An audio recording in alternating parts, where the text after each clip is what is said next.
Hello, मैं हूँ उस्मान अता और इंग्लिश गुरु अता में आपका स्वागत है।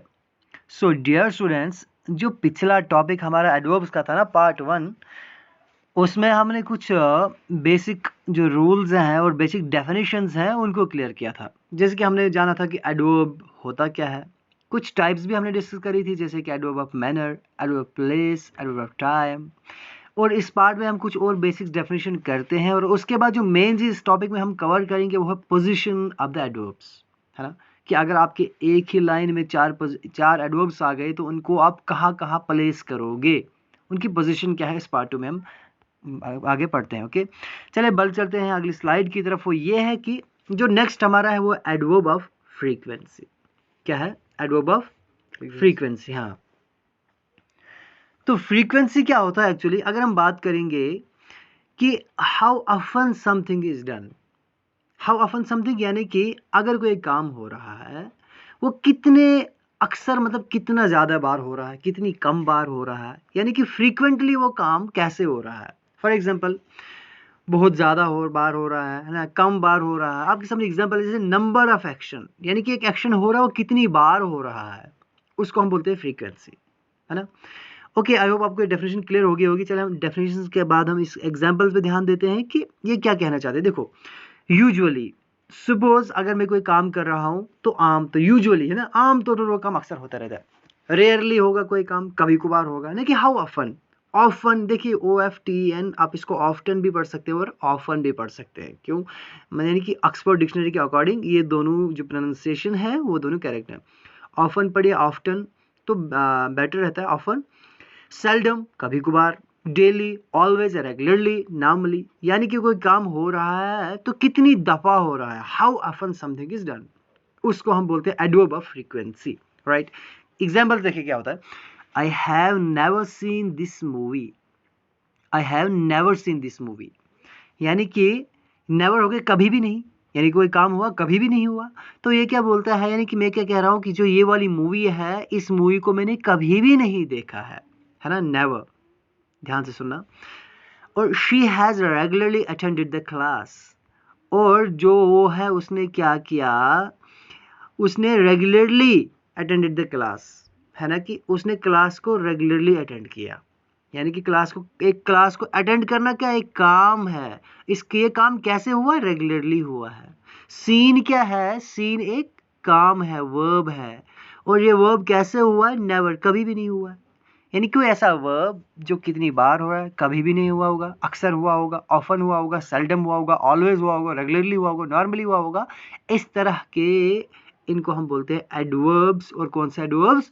Adverbs of frequency.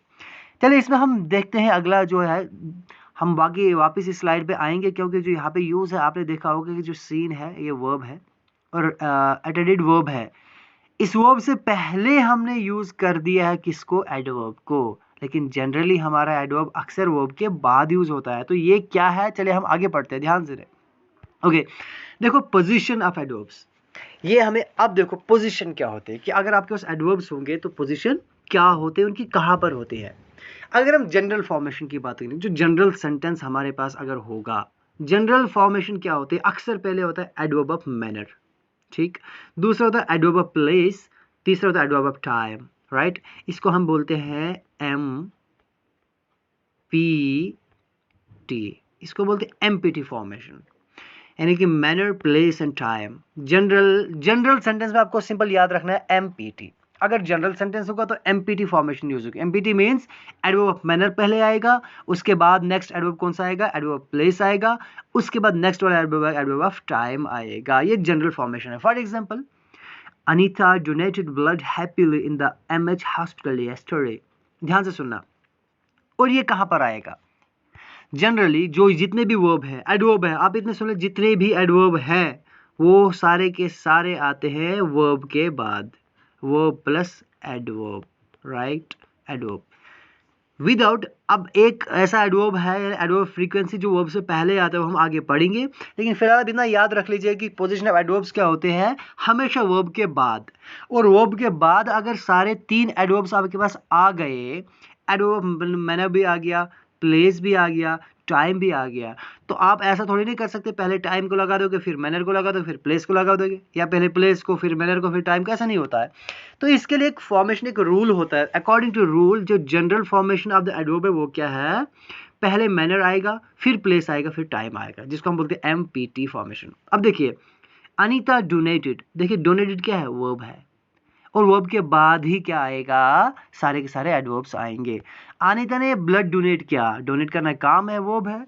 तो अनीता ने क्या किया, donated blood happily in the MH hospital yesterday. इसने काम तो किया, डोनेट तो किया, कैसे किया, खुशी खुशी किया ये। अब हैप्पीली क्या है, this is what, adverb of manner. कोई काम हो रहा है तो कैसे हो रहा है, खुशी से हो रहा है, एडवर्ब मैनर हो गया, right. How she donated the blood, happily, है ना।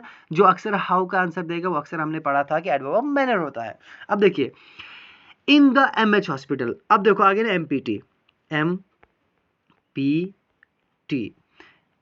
Manner place and time. अब देखिए पहले आ गया manner, in the MH hospital, कहां पर, MH हॉस्पिटल ये प्लेस है, लोकेशन है, किसी काम की कोई ब्लड डोनेट हो रहा है, कहां पर हो रहा है, MH हॉस्पिटल में हो रहा है, ये लोकेशन है, ये जगह है। तो दैट मीन्स कि इसके बाद क्या आ गया, प्लेस आ गया। तो एंड पे क्या आ गया, यस्टरडे टाइम आ गया, right.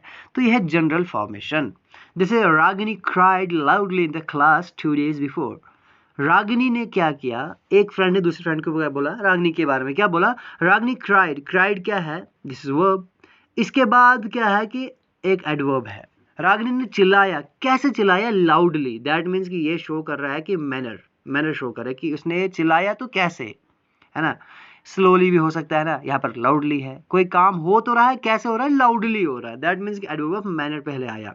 In the class, class क्या है, in the class is here adverb of place, है ना। क्लास में उसने चिल्लाया, कब, 2 days बिफोर, ये हो गया टाइम। तो सिंपल आपको आई होप समझ में आ गया होगा कि पोजिशनल एडवर्ब क्या होता है, हमेशा वर्ब के बाद आएगा। वर्ब्स एडवर्ब सारे वर्ब के बाद आएंगे, लेकिन जनरल फॉर्मेशन के पहले मैनर फिर प्लेस फिर टाइम। अब देखिए एक्सेप्शन क्या है, लेकिन सम वर्ब्स आर, कुछ ऐसे वर्ब्स होते हैं जिनको हम बोलते हैं वर्ब ऑफ मूवमेंट। मूवमेंट यानी कि आपसे मूवमेंट को आपको पता चल रही हो, जिसमें इंसान हिलता हो। हिलने का मतलब ये नहीं यहाँ पर कोई नाच रहा है ना, कोई सो रहा है, कोई यहाँ घूम रहा है, कोई खेल रहा है, वो भी तो मूवमेंट है। लेकिन यहाँ पर मूवमेंट का मतलब होता है डिस्प्लेसमेंट, एक जगह से दूसरी जगह लैंड होना, एक जगह से निकलना दूसरी जगह पे पहुंचना, इसको हम बोलते हैं verb of movement. For example हमारे पास है कम, गो, रिटर्न, लीव, अराइव वगैरह वगैरह। अब कम है आना, दैट मीन्स कि वो आया तो है, किसी और जगह से तो आया है ना। गो जाना, यहाँ से निकला किसी और जगह जाएगा, दैट मीन्स कि डिस्प्लेस हो रहा है एक जगह से दूसरी जगह। रिटर्न भी हो गया, वापस आ जाना, कहीं से आया होगा, लीव हो गया जाना, अराइव भी हो गया आना। दैट मीन्स कि वर्ब ऑफ मूवमेंट्स वो वर्ब होते हैं जो क्या करते हैं, इंसान जिनमें एक जगह से दूसरी जगह मूव करता है, पूरी जगह डिस्प्लेसमेंट करता है। कोई एक ही जगह गोल गोल चक्कर काट रहा होगा तो वो वर्ब ऑफ मूवमेंट नहीं हुआ, क्योंकि वहीं पर है। लेकिन कोई एक जगह से दूसरी जगह जाएगा, उसको हम बोलते हैं वर्ब ऑफ मूवमेंट। और अगर फॉर एग्जांपल आपके पास वर्ब ऑफ मूवमेंट आ गया, जनरल में वर्ब होगा, वर्ब के बाद एडवर्ब सारे आएंगे, लेकिन अगर वर्ब ऑफ मूवमेंट आ गया तो वहां पर फॉर्मेशन चेंज हो जाएगी। कैसे, in those cases formation changes from MPT to PMT। ध्यान रखना, MPT manner, place and time, लेकिन जब वर्ब ऑफ मूवमेंट आया तो वहां पर PMT हो जाएगा। PMT मीन्स पहले प्लेस आ जाएगा, फिर मैनर और फिर टाइम आएगा। ध्यान से सुना। For example my brother return, अब देखो रिटर्न क्या है, वर्ब ऑफ मूवमेंट है। दैट मीन्स कि रिटर्न एक काम है, वर्ब है, लेकिन वर्ब कौन सा है, वर्ब ऑफ मूवमेंट है। तो इसके बाद आने वाला जो एडवर्ब होगा ना, वो मैनर नहीं होगा बल्कि प्लेस होगा। क्यों, PMT फॉर्मेशन यहाँ पर लगेगा, PMT फॉर्मेट लगेगा। पहले प्लेस, आपने देखा होगा कि होम, आपने सुना भी होगा, देखा पढ़ा भी होगा कि माई ब्रदर रिटर्न क्विकली होम, तो नहीं आएगा। ये तो सुनने में मतलब it not doesn't sounds like a correct sentence. आपको मतलब ये पता भी होगा, आपने सेंटेंस पढ़े होंगे, आपको मतलब खुद को भी फील हो रहा होगा नहीं कि यहाँ पर इनकरेक्ट है। देखो, my brother return home quickly, मेरा भाई घर वापस आया जल्दी से, कहाँ से, फ्रॉम द मार्केट। अब देखिए यहाँ पर क्या है, होम है, home is adverb of place, right. PMT, उसके बाद क्विकली मैनर आ गया, राइट। फ्रॉम द मार्केट आप इन द मॉर्निंग कर दो, आगे आगे। जरूरी नहीं कि आपके पास तीनों एडवर्ब्स हो, कभी दो ही हो सकते हैं, है ना। तो दो ही एडवर्ब होंगे अगर, फिर भी यही फॉर्मेट यूज होगा, है ना। यानी कि MPT होगा, पहले मैनर होगा, फिर प्लेस होगा, फिर टाइम होगा, है ना। सपोज अगर पहले मैनर हुआ, प्लेस अगर आपके पास एडवर्ब नहीं है तो उसके बाद आपको टाइम आएगा, सिंपल। या फिर आपके पास मैनर तो है, उसके बाद टाइम नहीं है, खाली प्लेस है, तो ऑब्वियसली बात है मैनर के बाद प्लेस आ जाएगा। वही है यहाँ पर, देखो मैंने क्या किया, टाइम नहीं दिया है, तो ऑब्वियसली बात अगर टाइम होता तो इसके बाद ही आता। लेकिन यहाँ पर वर्ब्स ऑफ मूवमेंट में क्या आएगा, पहले प्लेस आएगा, फिर मैनर आएगा, फिर टाइम आएगा। तो ये फॉर्मेशन आपको याद रखनी है। जनरल फॉर्मेशन में आपको क्या करना है, जनरली अगर आपके पास तीनों एडवर्ब आएंगे, पहले मैनर, फिर प्लेस, फिर टाइम, अगर वर्ब ऑफ मूवमेंट आ गया तो पहले प्लेस, फिर मैनर, फिर टाइम, इजीली, राइट। देखो my brother return home quickly, ये आपको समझ में आ गया होगा। तो नेक्स्ट सेंटेंस है, listening this news she left to Delhi unconsciously at evening. देखिए क्या है, लिसनिंग दिस न्यूज, क्या हुआ कि मैं बाय द वे ने कि कोई ऐसी न्यूज हो गई, कुछ ऐसा मसला हो गया, तो लिसनिंग दिस न्यूज, ये न्यूज सुनते ही, शी लेफ्ट टू दिल्ली, ये वाला सेंटेंस लिसनिंग दिस न्यूज, आपको ये वाला सेंटेंस हमने पढ़ा था पीछे, जो पंक्चुएशन हमने पढ़े थे उसमें मैंने ये चीज़ डिस्कस करी हुई थी। आप मेरे जाके पंक्चुएशन का लेक्चर देख लीजिए कि इस सेंटेंस को हम क्या बोलते हैं, राइट। आप वहाँ पर जाके पढ़िए, और अगर आपको इस वक्त याद है, आपने देखा है लेक्चर मेरा, तो नीचे कमेंट बॉक्स में ज़रूर लिखिएगा। तो देखिए क्या है, लिसनिंग दिस न्यूज़, इस न्यूज़ को सुनते ही, शी लेफ्ट टू, अब लेफ्ट है ना, लीव से बना है ना, ये लीव से, शी लेफ्ट टू दिल्ली। अब देखो शी लेफ्ट अनकॉन्शियसली नहीं आएगा, शी लेफ्ट टू अनकॉन्शियस नहीं आएगा, शी अनकॉन्शियसली लेफ्ट दिल्ली ऐसे भी नहीं आएगा। क्यों, यहाँ पर क्या है, लेफ्ट क्या है, वर्ब ऑफ मूवमेंट है, तो इसके बाद जो एडवर्ब की फॉर्मेशन आएगी वो पीएमटी आएगी। पहले प्लेस आ गई, फिर क्या आ गया, मैनर आ गया, फिर टाइम आ गया। देखो अनकॉन्शियसली क्या है, मैनर है, वो गई तो सही, लेफ्ट तो किया कैसे, बेहोशी की हालत में, यानी कि मदहोश हो गई, उसका मतलब सेंस काम नहीं कर रहा था। जब इसने एक एक्सीडेंटल न्यूज़ सुनी तो अनकॉन्शियस हो गई, वो अनकॉन्शियसली, यानी कि उसका जहन पूरा काम नहीं कर रहा था। वो कहाँ गई, दिल्ली के लिए निकल पड़ी। कैसे, मैनर, यहाँ पर how, she left how, unconsciously. When she left eight evening, मैंने पहले बोला व्हेन अगर आएगा तो वो क्या हो गया, एडवर्ब टाइम आ गया। हाउ का आंसर आ गया तो एडवर्ब मैनर आ गया। वेयर का अगर वेयर से आंसर आता है तो वो क्या आ गया, एडवर्ब ऑफ प्लेस हो गया। चलिए आगे आपको क्लियर हुआ होगा। नेक्स्ट स्लाइड हमारे पास है एडवर्ब ऑफ फ्रीक्वेंसी पोजीशन। अब देखो हम उस स्लाइड पर दोबारा आते हैं। मैंने आपको पहले कहा था जनरल फॉर्मेशन कोई भी एडवर्ब्स होंगे वो हमेशा वर्ब के बाद आते हैं, लेकिन एक ऐसा एडवर्ब है जो एडवर्ब फ्रीक्वेंसी है, उसकी पोजीशन जरा अलग सी है। फॉर एग्जांपल, ये अक्सर मेन वर्ब से पहले आता है। याद रखना, एक हमारे पास एडवर्ब है जो मेन वर्ब से पहले आता है लेकिन हेल्पिंग वर्ब के बाद आता है, राइट। अगर हमारे पास एक सेंटेंस में हेल्पिंग वर्ब और मेन वर्ब होंगे, पहले तो आपको ये ढूंढना है कि हमेशा ही मेन वर्ब से पहले आपका क्या रहना चाहिए, एडवर्ब ऑफ फ्रीक्वेंसी, ठीक है ना। और उससे पहले क्या होना चाहिए, फ्रीक्वेंसी, एडवर्ब फ्रीक्वेंसी होगा, पहले आपका क्या होना चाहिए, हेल्पिंग वर्ब होना चाहिए, उसके बाद मेन वर्ब होना चाहिए, यानी कि हेल्पिंग वर्ब और मेन वर्ब के बीच में होना चाहिए। फॉर एग्जांपल, अगर बाय द वे कहीं पर आपका हेल्पिंग वर्ब नहीं होगा तो कोई बात नहीं, कंफ्यूज होने की जरूरत नहीं। हेल्पिंग वर्ब अगर नहीं होगा तो ऑब्वियसली बात है, ऑटोमेटिकली वो सब्जेक्ट के बाद आएगा। सपोज सब्जेक्ट है, हेल्पिंग वर्ब नहीं है, डायरेक्ट मेन वर्ब है ना। तो मेन वर्ब से जो मेन वर्ब है उससे पहले आप क्या डाल दोगे, एडवर्ब डाल दोगे। डजेंट मैटर इससे पहले हेल्पिंग वर्ब है या नहीं है। अगर होगा तो हेल्पिंग वर्ब के बाद आएगा, मेन वर्ब से पहले आएगा। अगर हेल्पिंग वर्ब नहीं है तो सब्जेक्ट के बाद आएगा, मेन वर्ब से पहले आएगा। अभी आपको क्लियर हो रहा होगा। देखिए for example, if helping verb is not used, अगर हेल्पिंग वर्ब इस्तेमाल नहीं होगा ऑटोमेटिकली सब्जेक्ट के बाद आएगा, सिंपल। फॉर एग्जांपल देखो, आई, यहाँ पर हेल्पिंग वर्ब नहीं है तो सीधा क्या आ गया, विजिट क्या है, मेन वर्ब है, राइट, ये मेन वर्ब है। तो मेन वर्ब से पहले हमारा क्या आ गया, एक एडवर्ब आ गया, है ना। वो क्या है, एडवर्ब ऑफ फ्रीक्वेंसी है। हमने पीछे फ्रीक्वेंसी पढ़ा कि कोई काम कितनी बार हो रहा है, वही यूजुअली क्या है, एडवर्ब ऑफ फ्रीक्वेंसी है। अब देखो इसकी लोकेशन, इसकी यानी प्लेसमेंट कहाँ पे, इसकी पोजीशन कहाँ पे है, मेन वर्ब से पहले और हेल्पिंग वर्ब के बाद। अगर हेल्पिंग वर्ब होता तो हेल्पिंग वर्ब इससे पहले आता, हेल्पिंग वर्ब नहीं है तो सब्जेक्ट के बाद आया, तो मेन वर्ब से पहले आ गया, right. I usually visit this hotel, आपने सुना होगा। आप अगर कहीं खुद भी आप लिखेंगे तो आप ऐसा लिखेंगे, लेकिन आपको पता नहीं होगा कि एक्चुअली क्या है फॉर्मेशन। देखो ऐसा तो नहीं है कि I visit usually this hotel, है ना, it doesn't sound correct. She never responded his true love. अब देखिए ये एक लाइन मैंने एक थीम लिया है, इस लाइन में एक थीम छुपी है किस चीज़ की, जो हमने क्लास 10th का जो टॉपिक हमने पढ़ा था डब्ल्यू ईट्स का, जो डब्ल्यू ईट्स ने एक पोएम लिखी है, ठीक है ना, व्हेन यू आर ओल्ड, अपने यानी कि बिलाउड के लिए, मॉड गॉन के लिए।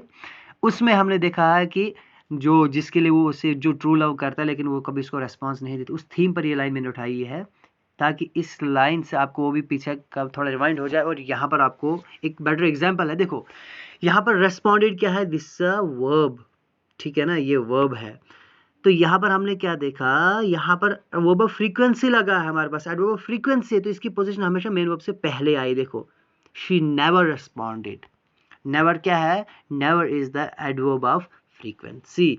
ये क्या है, एडवर्ब ऑफ फ्रीक्वेंसी है। तो एडवर्ब फ्रीक्वेंसी की लोकेशन कहाँ पर है, पोजीशन कहाँ पर है, मेन वर्ब से पहले। He always takes care of his job, है ना, he always takes care of his job, वो हमेशा अपने जॉब की कदर करता है। टेक्स केयर होता है यहाँ पर वर्ब है, वर्ब से पहले लग गया ऑलवेज। क्यों, आपने देखो he takes care always of his job तो नहीं आता है, क्यों, क्योंकि यहाँ पर क्या एडवर्ब फ्रीक्वेंसी, इसलिए हमेशा क्या आएगा, ये इस जो मेन वर्ब है इससे पहले आएगा। देखिए पीछे स्लाइड में हम चलते हैं, जो एडवर्ब फ्रीक्वेंसी पे हमने थोड़ा सा देखा था। देखो यहाँ पर I have never seen this movie, अब देखो यहाँ पर हैव है, ये क्या है, हेल्पिंग वर्ब है, हमने देखा हेल्पिंग वर्ब, और सीन क्या है, मेन वर्ब है, ठीक है ना, मेन वर्ब है। तो इनके बीच में हमारा क्या आ गया, नेवर आ गया, ये क्या है, एडवर्ब ऑफ फ्रीक्वेंसी है। देखो she has helping verb, attended main verb है, इनके बीच में आ गया रेगुलरली, तो रेगुलरली क्या है, एडवर्ब ऑफ फ्रीक्वेंसी है।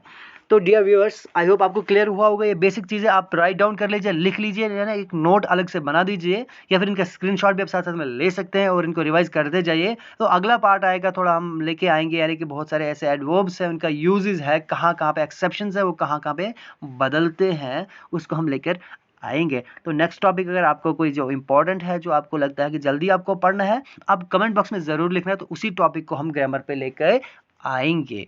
Okay my dear students.